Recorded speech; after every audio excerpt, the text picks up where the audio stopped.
제약바이오 공모주 청약 흥행 기대감으로 잡았습니다. 지난해 그야말로 IPO 광풍을 몰고 왔던 SK바이오팜, 청약 경쟁률 323대 1, 증거금만 31조 원으로 당시 기준 역대 청약 증거금 1위 기록을 6년 만에 갈아치웠습니다. 이렇게 제약바이오 기업에 대한 관심이 높아지고 시중 유동성이 넘쳐나면서 올해 제약바이오 업계에서는 제2의 IPO 흥행 신화가 탄생할 것이라는 기대감이 커지고 있습니다. 먼저 문영민 기자입니다.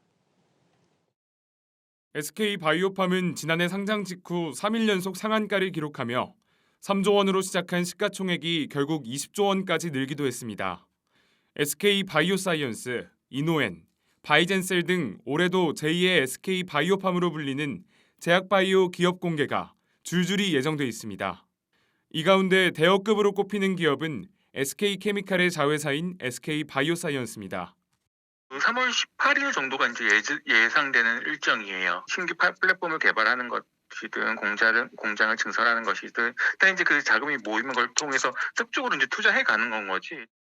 SK바이오사이언스는 아스트라제네카, 노바백스의 코로나19 백신 위탁 생산은 물론 자체적으로 백신까지 개발하며 몸값을 올리고 있습니다.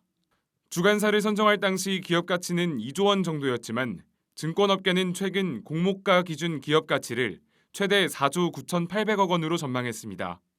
한국콜마 자회사 이노엔도 한국투자증권과 JP모건 등을 주관사로 선정하며 연내 상장을 목표로 하고 있습니다. 이노엔은 국산 신약 30호인 케이캡 등 의약품은 물론 건강기능식품과 화장품까지 사업 다각화를 하고 있어 증권업계에서는 상장 직후 기업 가치를 최대 2조 원으로 전망했습니다. 보령제약의 자회사 바이젠셀은 하반기 기술 특례 상장을 목표로 하고 있고 제넥신이 최대 주주인 네오이뮨텍은 내달 중순 상장이 예정돼 있습니다. 증권업계에서는 자회사의 상장으로 모기업의 가치 또한 극대화될 것이라고 평가했습니다. 지분을 가지고 있는 게 지분율이 높으면 당연히 그 자회사의 어떤 가치가 높아지면 연결이잖아요. 연결돼 있잖아요. 당연히 그 총 연결 기준의 어떤 기업 가치는 높아지는 건 거죠. 유한양행과 신약 공동 연구개발을 진행하고 있는 GI 이노베이션, 휴원스와 동구바이오제약이 투자한 노바셀 테크놀로지도 연내 상장을 앞두고 있습니다. 진단키트 분야에서는 4월 상장을 앞두고 있는 SD 바이오센서가 대어로 꼽힙니다. 증권업계에서는 SD 바이오센서가 현재 진단키트 대장주인 시젠보다 실적이 월등하다며 SD 바이오센서의 기업 가치를 시젠보다 높은 5조 원으로 평가했습니다. 지난해부터 계속된 제약바이오 기업들의 상장 열기는 올해에도 이어질 것으로 보입니다. 한국경제TV 문형민입니다. 네, 올해 상장을 앞두고 있는 바이오 기업들에 대한 소식 더 자세히 알아보겠습니다. 성장기업부 홍원표 기자 나와 있습니다. 홍 기자, 네, 올해 이 제약바이오 업계 IPO가 굉장히 좀 많이 예정이 돼 있습니다. 특징으로 좀 꼽을 만한 그런 부분이 있습니까? 네, 올해 바이오 기업 IPO에서 가장 큰 특징은 자회사들이 많이 상장을 한다는 점인데요. 네. 올해 좀 주목할 만한 회사들이 SK바이오사이언스나 이노엔, 바이젠셀 같은 회사들이 있습니다. 이 기업들의 지배 구조를 좀 살펴보면 네. SK바이오사이언스의 모회사인 SK케미칼은 지분 98%를 가지고 있고요. 한국콜마는 이노엔 지분 50%, 또 보령제약은 바이젠셀 지분 29.5%를 갖고 있습니다. SK바이오사이언스는 이제 백신을 주로 개발하는 회사고, 또 이노엔은 전문의약품과 세포치료제를 개발하는 다양한 파이프라인을 보유를 하고 있습니다. 또 바이젠셀은 면역세포치료제를 개발하는 회사입니다. 네, 상장사의 자회사들이 상장을 한다. 이 모회사에서 한 사업부로 분류하지 않고 자회사로 상장하는 특별한 이유가 있습니까? 일단 그 이유를 크게 두 가지 정도로 꼽을 수 있겠는데요. 한 가지는 먼저 특화된 회사를 만들어서 좀 전문성을 키워보자, 이런 쪽으로 생각하시면 될 것 같습니다. SK바이오사이언스는 2018년 SK케미칼에서 백신 사업 부분을 떼어내서 분사를 시켰는데요. 이 백신 사업이 미래에 좀 투자할 만한 그런 분야다라고 생각을 해서 전문성을 키워주자, 이렇게 한 거였습니다. 이노엔 같은 경우는 이제 이전 이름이 CJ 헬스케어였습니다. 네. 그 한국콜마가 인수하기 전에 CJ 헬스케어를 인수를 한 건데, 흔히 이제 숙취 해소제나 헛개 음료 등으로 잘 알려져 있죠. 근데 이 CJ 헬스케어가 제약 부분에서는 경쟁력이 있는 회사였습니다. 그런데 종합 제약 바이오 기업으로 좀 더 키워보고자 이렇게 사명도 변경을 하고 상장을 추진을 하고 있는 겁니다. 예. 그리고 보령제약의 자회사인 바이젠셀도 제약 분야를 넘어서 종합 바이오 기업으로 키우기 위해서 상장을 추진을 하고 있습니다. 여기서 김태규 바이젠셀 대표의 인터뷰를 잠깐 보시겠습니다. 네. 이미 1월 7일 날 기술성 특례 상장을 위한 제출을 하였습니다. 그래서 기술성 평가를 통과한 이후에 상장 예비 심사를 통해 하반기에 상장할 계획을 가지고 있습니다. 바이젠셀은 면역 세포를 이용한 신약 개발 회사이기 때문에 임상 연구 기간이 길고 그리고 개발 비용이 많이 소모됩니다. 그래서 저희가 상장을 통해서 더 성장할 수 있는 회사로 발돋움하기 위해서 상장을 결정하게 되었습니다. 뭐 전문성뿐만 아니라 현재 우리나라 그 주식시장이 굉장히 바이오 분야에 우호적이라는 점도 상장의 이유로 꼽을 수 있겠는데요. 많은 바이오 기업들이 이제 기술 특례로 상장을 하고 있고 네. 또 뭐 바이오 헬스케어 분야가 미래 신성장 산업으로 많이 각광받고 있지 않습니까? 그래서 뭐 기관이나 외국인 또 우리 개인 투자자분들도 상당히 많은 관심을 갖고 있기 때문에 앞서 이제 그 바이젠셀 대표께서 말씀하신 것처럼 오랜 기간 연구 개발을 해야 되고 또 많은 자금이 들어갑니다. 그래서 좀 충분한 자금 조달을 하기 위해서 IPO를 추진한다 이렇게 보시면 될 것 같습니다. 그렇군요. 이 지난해 같은 경우는 SK 바이오팜이 최고의 흥행 성적을 냈었는데 올해 상장하는 바이오 기업들 중에서 SK 바이오팜만큼 좀 기대되는 그런 기업이 있습니까? 일단 뭐 단연코 SK 바이오사이언스를 좀 꼽을 수 있겠는데요. 네.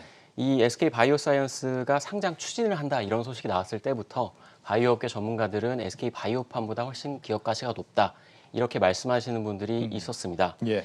SK 바이오팜과 바이오사이언스를 좀 구분을 해볼 필요가 있겠는데요. SK 바이오팜은 미국 FDA 허가받은 2종의 이제 신약을 보유한 제약사에 좀 더 가깝다고 보시면 될 것 같습니다. 그리고 SK 바이오사이언스는 백신을 개발하고 있는 세계적인 백신 개발 기술을 보유하고 있는 바이오 기업에 가깝고요. 예. 이 바이오사이언스는 지난해부터 다들 아시는 것처럼 코로나19 백신을 개발을 하고 있고 또 영국의 아스트라제네카나 미국의 노바백스와 코로나19 백신 위탁 생산 계약을 체결을 해서 예. 이제 많이 알려져 있죠.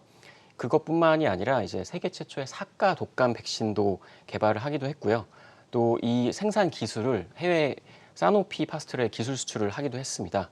뭐 이것뿐만 아니라 뭐 폐렴 구균 백신이나 소아장염 백신도 임상을 충분하게 진행을 하고 있습니다. 그래서 상장은 뭐 다음 달로 예정이 돼 있는데 네. 우리나라에 이제 도입될 것으로 보이는 코로나19 백신의 어떤 도입과 또 접종 시기에 맞춰서 상장도 이루어지기 때문에 많은 관심을 받을 것으로 이제 분석이 되고 있고요. 예. 또 다른 기업을 좀 꼽아보면 이노엔도 굉장히 좋은 평가를 받고 있는데 이노엔은 이제 하반기 올해 말쯤에 좀 상장할 것으로 보입니다. 이노엔은 그 한국에서 30호 신약으로 꼽히고 있는 K캡이라는 위식료 역류질환 치료제 신약이 있습니다. 이 신약 하나로만 지난해 700억 원의 매출을 기록할 정도로 상당히 이제 좋은 평가를 얻었는데요. 이것뿐만 아니라 뭐 고혈압이나 당뇨 같은 만성 질환 치료제도 있고 또 항암제나 수액제 이런 뭐 한 200여 종의 그런 의약품을 또 판매하는 기업이기도 합니다. 예. 또 이것뿐만 아니라 자가 면역 질환 뭐 치료제나 뭐 비알코올성 지방 간염 신약 이런 바이오 의약품 생산에도 뭐 주력을 하고 있습니다. 굉장히 많네요. 이게 뭐 SK 바이오사이언스 그리고 이노엔 이렇게 2개 기업을 찍어 주셨는데 올해 또 하나 특징적인 게 해외 본사가 있는 이런 바이오 기업들이 우리 시장에 상장을 많이 한다라는 겁니다. 특별히 그런 이유가 있습니까? 네, 일단 뭐 지난 5일에 상장한 프레스티지 바이오 파마라고 있는데요. 네네. 네, 이게 상장된 이름은 PB 파마인데 PB 파마. 네, PB 파마입니다. 어저께 상한가를 기록했고 오늘도 한 17% 이제 상승 마감했습니다. 이 프레스티지 바이오 파마는 싱가포르에 본사가 있는 싱가포르 회사입니다. 예. 대표는 박소연 대표라는 분인데 이제 이 대표는 한국인이지만 연구진 대부분은 이제 외국인입니다. 이 바이오시밀러를 주로 이제 개발하는 회사로 사업 그 구조를 보면 셀트리온과 굉장히 비슷하다고 보시면 됩니다. 뭐 허셉틴이나 아바스틴, 휴미라 같은 그 블록버스터 신약들을 바이오시밀러하는 그런 회사고요. 예. 제가 이제 지난달에 이 프레스티지 바이오파마 기자간담회에 가서 왜 싱가포르에 상장을 하지 않고 우리나라에 상장을 하냐 이렇게 물어봤더니 솔직하게 답변을 해주시더라고요. 일단 예. 우리나라 워낙 바이오 기업의 우호적인 시장 환경이 조성이 돼 있고 또 기술 특례로 상장하기가 좀 편리한 감이 있기 때문에 그렇게 상장을 추진했다고 이제 이야기를 들었습니다. 예. 또 다음 달 상장 예정인 네오 이뮨텍이라는 회사도 있는데요.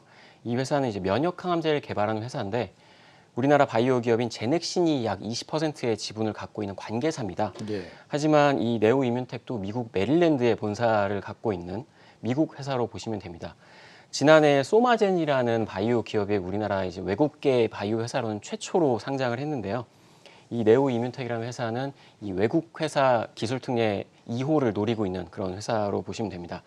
다만 이제 일부에서는 실적이 전무한 이런 바이오 회사들을 외국에 있다는 이유로 이렇게 상장을 해줘도 되느냐, 이 기술 특례에 대한 어떤 제도를 좀 더 강화해야 되는 거 아니냐 이런 비판도 제기하고 있습니다. 그렇군요. 저는 일단 다음 달 상장한다는 SK 바이오 사이언스 굉장히 주목해봐야 될 것 같습니다. 성장기업부 홍원표 기자였습니다. 잘 들었습니다.